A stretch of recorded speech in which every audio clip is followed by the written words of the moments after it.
পেশাদার ফুটবলের ইতিহাসে ৬০০-র বেশি ম্যাচ একসঙ্গে খেলেছেন এমন জুটি খুবই বিরল।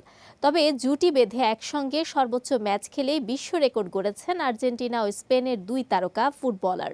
বার্সেলোনায় তারা ছিলেন সতীর্থ। এরপর একসঙ্গে খেলেছেন ফ্লোরিডার ক্লাব ইন্টার মায়ামিতে। বলছি লিওনেল মেসি ও সেরহিও বুসকেতসের কথা। ২০২৫ সালে মেজর লিগ সকারের মৌসুম শেষ করে ফুটবলকে বিদায় জানান বুসকেতস। তবে যাওয়ার আগে মেসির সঙ্গে জুটি বেঁধে ৬৫৩টি ম্যাচ খেলে গড়ে যান অসাধারণ এক রেকর্ড।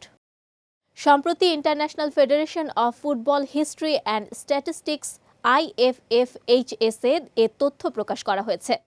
প্রকাশিত তথ্য অনুযায়ী পেশাদার ফুটবলে মেসি ও বুসকেতস একসঙ্গে খেলেছেন ৬৫৩টি ম্যাচ, যা জুটি বেঁধে একসঙ্গে সর্বোচ্চ ম্যাচ খেলার বিশ্ব রেকর্ড।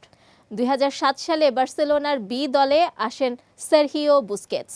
তবে বার্সার মূল দলের হয়ে তার অভিষেক হয় ২০০৮ সালের ১৩ সেপ্টেম্বর। সেই অভিষেক ম্যাচেই শুরু হয় বুসকেতস ও মেসির রসায়ন। এরপর বার্সেলোনার জার্সিতে ৫৬৯টি ম্যাচ খেলেছেন মেসি বুসকেতস জুটি। ২০২১ সালে বার্সেলোনা ছেড়ে পিএসজিতে যোগ দেন মেসি। সেখানে ২ মৌসুম কাটিয়ে ২০২৩ সালের জুলাইয়ে পাড়ি জমান যুক্তরাষ্ট্রের ক্লাব ইন্টার মায়ামিতে। ফলে বার্সায় অনবদ্য সময় পার করার পর সেই বছরের জুনেই মায়ামিতে যোগ দেয়া বুসকেতস পেয়ে যান পুরনো সঙ্গীকে। এরপর ইন্টার মায়ামির হয়ে ৮৪টি ম্যাচে একসঙ্গে খেলেন এই জুটি।